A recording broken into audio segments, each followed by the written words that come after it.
Under the golden Arizona sunset, Samuel Hale stood alone on his dusty ranch, the silence around him heavier than the weight of his grief.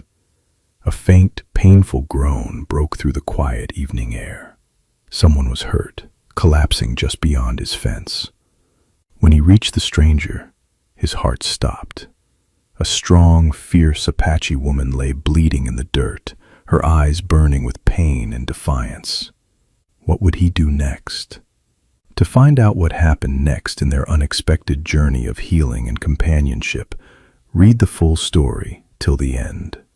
The sun was slowly sinking behind the red rocks of Arizona, painting the sky in shades of orange and pink. Samuel Hale, a tall and quiet rancher, stood outside his small wooden house.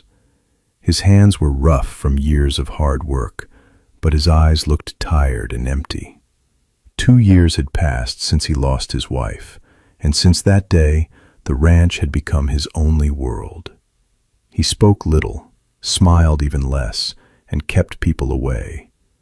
The loneliness had become his constant companion.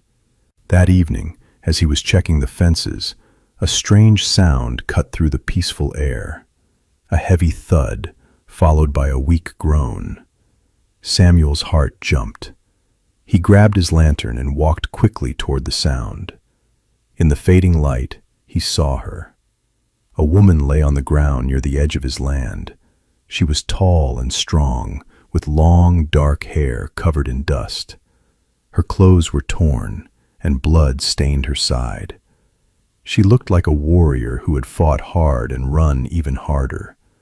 Her breathing was shallow, but when Samuel came close, her eyes opened, sharp, proud, and full of warning.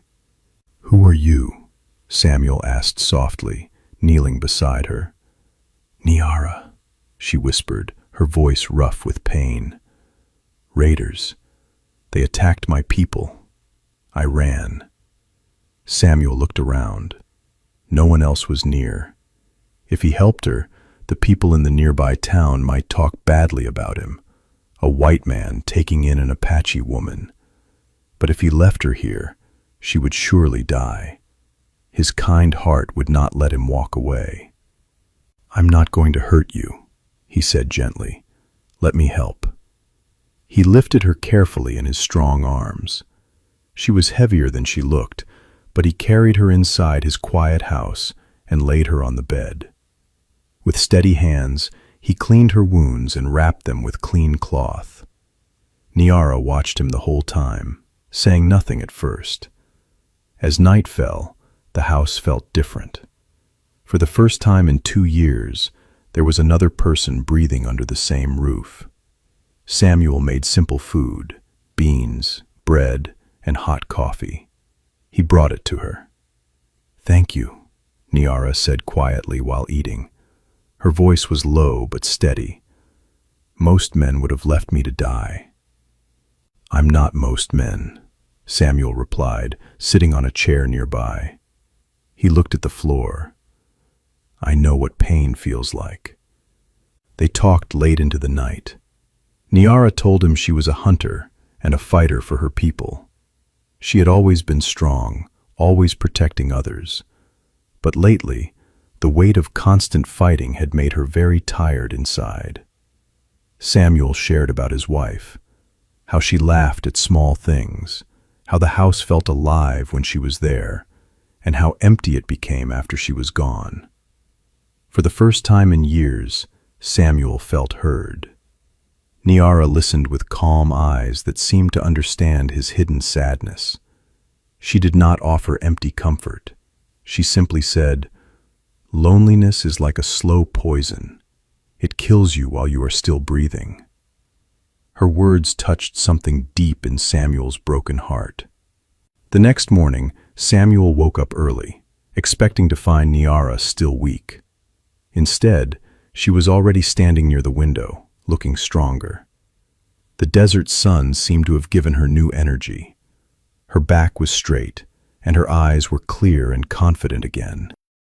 "I will not stay as a burden," she said firmly. "I can work, but I am tired of being alone." not looking for a husband or a master.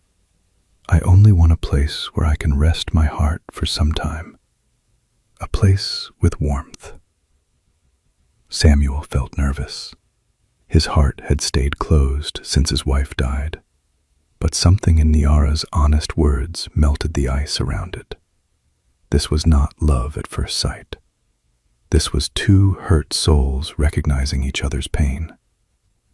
"You can stay," he said at last, "as long as you need. No promises, just company." Days turned into weeks. The quiet ranch slowly came back to life. Niara worked beside him without complaint. She handled the horses with surprising gentleness, whispering to them in her own language. She taught Samuel how to read small signs in the desert, where water might be found, which plants could heal. In return, Samuel showed her how to cook simple meals, how to repair fences, and how to enjoy quiet evenings. Sometimes they laughed, small, careful laughs at first. Niara teased him when he burned the bread. Samuel smiled when she tried to ride his old horse and it refused to move. At night, they sat outside and talked. She told stories of her people's traditions. He spoke about his dreams before sadness took them away. One evening, while watching the red sun disappear behind the mountains, Niara said softly, "The nights do not feel so cold anymore." Samuel looked at her. For the first time in a long while, warmth returned to his chest.